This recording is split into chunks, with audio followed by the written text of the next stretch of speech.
हाय सर्वांना, स्वागत आहे आपल्या यूट्यूब चॅनलवरती. चॅनलचं नाव आहे सासरची माणसं. तर कसे आहात सर्वजण? मस्त आहात ना? मी पण मस्त आहे. तर घरातले नळ वगैरे खूप सारे खराब झाले होते आणि मी काय केलं, ऑनलाईन प्रोडक्ट मागवलं होतं जेणेकरून जे डागडुग आहे ते सगळं साफ करण्यासाठी. कारण सगळं स्वच्छता करावं लागते. आपण जे तो राहिलो म्हटल्यानंतर सगळं स्वच्छता करणं आपलं काम आहे. तर हे बेसिन काही मी वापरत नव्हते बरं का, कारण ऑलरेडी तिथं खूप खराब झालं होतं आणि ते चोकअप झालं होतं. मग त्याच्यामुळं म्हटलं साफ करून द्यावा आपलं, कारण ते गुटक्याचे वगैरे ते गुटखा खाऊन ते सगळं चॉकअप झालं होतं. म्हणून मी काही ते कधी म्हणजे साफच नव्हतं केलं. मला त्याचे कसं तरी त्रास व्हायचा. मग मी हॅपी प्लॅनेटचे क्लीनजर मागवलं होतं जेणेकरून जे आपले टॅप क्लीनर वगैरे सर्व नळ वगैरे सर्व स्वच्छ होते. तर याचा उपयोग मला खरंच खूप भारी झाला आहे बरं का. आणि खरं आपण रूम सोडताना असे काहीतरी प्रोडक्ट मागवले पाहिजेत जेणेकरून आपलं जो म्हणजे जे घाण झालेलं असतात वस्तू त्या सगळ्या अशा स्वच्छ निघून जातात. आणि खरंच मला याचा खूप फायदा झालेला आहे आणि अगदी कमी किमतीत भेटले बरं का. 200 रुपयामध्ये मिशोवरती मला हे भेटलेलं आहे, मिशोमध्ये भेटलेलं आहे बरं का. आणि इथे खरंच एवढं स्वच्छ झाल्यानंतर कुणाला पाहिजे असेल तर मला नक्की कमेंटमध्ये PP लिंक टाईप करा किंवा मी प्रोडक्ट टॅग करेन किंवा माझ्या इंस्टाग्राम आयडीवर त्याचा व्हिडिओ पोस्ट झालेला आहे. तुम्हाला त्याची प्रोडक्टची लिंक आहे ते भेटून जाईल. प्रोडक्टची लिंक तुम्हाला भेटून. तर आता सगळं स्वच्छ झालेलं आहे. सगळं घासून वगैरे घेतलं. टप्पं वगैरे पण घासून याचा उपयोग भरपूर आहे. बाथरूममधल्या सर्व आपण वस्तू वगैरे सर्व घासू शकतो. नळ, शावर जे खाऱ्या पाण्यात वापरतात, ज्यांचं खारी पानं आहे बघा, म्हणजे खाऱ्या पाण्यात जास्त उपयोग आहे तिथं तर हे नक्कीच आणा. आणि ते एका वॉशमध्ये नाही निघणार, 2-3 वॉशमध्ये नक्कीच निघन आणि 3 वॉशमध्ये निघतील. कारण खाऱ्या पाण्याचे टप पण खराब होतात, बादल्या पण लई खराब होत जातात. आता माझं एवढं काही खराब नव्हतं झालं, कारण सगळं गोडं पाणी होतं, फिल्टरचं पाणी होतं, त्याच्यामुळे एवढं नव्हतं खराब झालं. पण तरी मी स्वच्छ केलेले आहे. म्हटलं जाताना नको घरमालक काय बोलायला.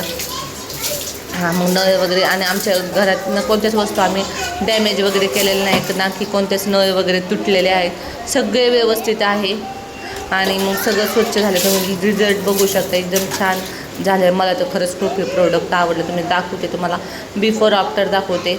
तर हे बघा किती छान झालेलं, एकदम मस्त चकाचक दिसायला लागलेलं आहे. एकदम नवीनसारखं झालेलं आहे. घरमालक हेच करणार नाही. नंतर तुम्हाला माहिती आहे बेसिनवरचं पण मी दाखवलं होतं तुम्हाला सुरुवातीला.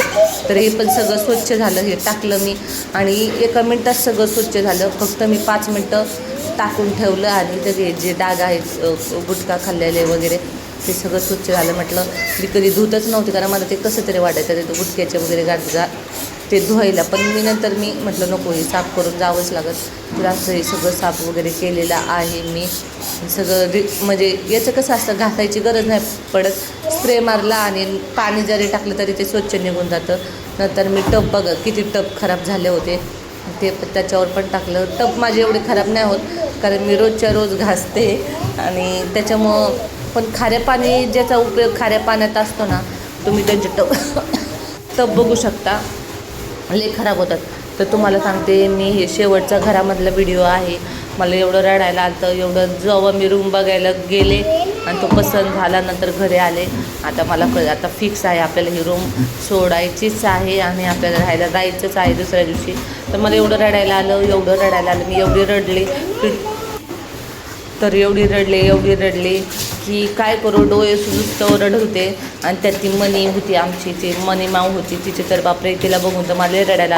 कारण कसं असतं, ती एवढा आमचा तिला लागला होता, आमचा लागला होता ना, की सांगताच सोय नाही. लय लागलं होता. म्हणजे मला तिला बघूनच जास्त रडायला येत होतं. रडू अक्षरशः माझे डोळे पण सुजले होते. नंतर सगळं साफसफाई केलं, भांडे वगैरे घासले, सगळं स्वच्छ करून टाकलं, कारण पसारा नको वाटायला.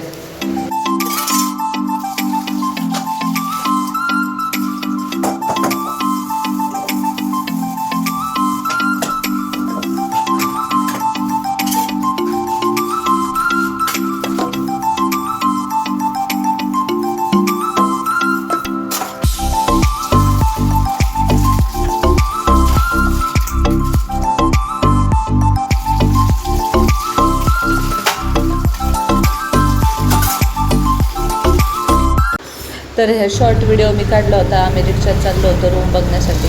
तर हा इंस्टाग्रामवरती मला पोस्ट करायचा होता. तर तुम्हाला दाखवते आपण जो घर बुकिंग केलेला आहे तिथून किती लांब आहे ते ह्या व्हिडिओमध्ये तुम्हाला दिसणार आहे. तर रिक्षामध्ये एवढी हवा लागत होती, एवढी हवा लागत होती आणि नेमकं आम्ही हे लोकेशन होतं विमानतळ बसलं होतं. एवढी थंडी हवा लागत होती ना की त्याचं नाव होते. तर मला वाईट पण वाटत होतं एवढं लांब यायचं राहायला, कारण मला तर असं वाटतं इकडं जंगलात राहायला वगैरे चालेल असं वाटतंय. पण कारण कसं इकडं डोंगर वगैरे बघू शकतो, लय डोंगर आहे, डोंगर साईड आहे.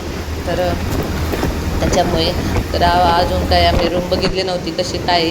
तुम्ही मगाच्या व्हिडिओमध्ये पोस्ट केलेलं आहे मी, तर हे बघू शकता नाही का. आणि तुम्हाला दाखवते ही आपली बिल्डिंग तुम्हाला दाखवते.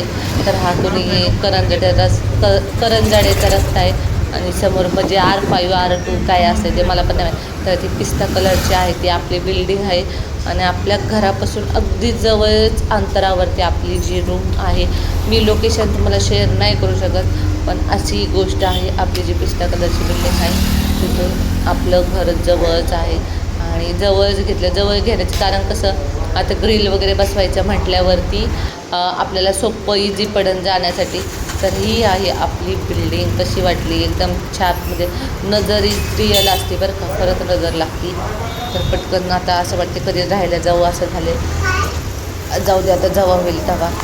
आता इथं बॅकग्राऊंड कालवा दिसतोय बरं का तुम्हाला, पण आता काय करणार. तर कशी दिसते बिल्डिंग आपली. तर घरी आले तर एवढी रडले तुम्हाला दाखवली. तर काही मनी माव आहे तर बघा कशी झाडूसोबत खेळत होती. तिला माहिती वाटत होतं की जाणार आहे का काय. एवढी खेळी त्या दिवशी, एवढी खेळी झाडूसोबत की त्याचं नाव ते. त्याच्यामुळे ते बघताना मला अजूनच रडू येत होतं. म्हटलं आता हिची काळजी कोण घेईन, हिला दूध वगैरे कोण देईन. पण ती एवढी हुशार आहे, तिने सगळीकडं वशिला लावलेलं आहे. ती काय करते, खाली गेली ना सगळे तिला हात लावते, मग कुणी तिला कॅट फूड वगैरे देते. ती एवढी चॅप्टर आहे, सगळ्यांना ती गोड बोलते आणि गोड बोलून सगळ्यांचं मन जिंकून घेते. सगळे तिला खायला वगैरे टाकते. आणि पण मलाच वाईट वाटत होतं. म्हटलं एवढं तिला जीव लावला आणि मला एवढं रडायला आलं. म्हटलं हे घरातले शेवटचे दिवस, 8 वर्ष मी कामोट्यात राहिले होते. मला कामोट्या अजून पण आठवते. तर जाऊ द्या, तर जातील दिवस. जिथं काय म्हणतात, दिस जातील दिस येतील, भोग सरल सुख येईल. तर असं हे केलं. तर असो. तर चला, आजचा व्हिडिओ कसा वाटला भेटूया अशात आता ही बॅकग्राऊंड. भेटूया उद्याच्या व्हिडिओमध्ये, पसाऱ्याच्या व्हिडिओमध्ये. तर चला बाय बाय. व्हिडिओ आवडल्यास लाईक करा आणि चॅनलला सबस्क्राईब करायला विसरू नका. भेटूया उद्याच्या व्हिडिओमध्ये, तोपर्यंत बाय.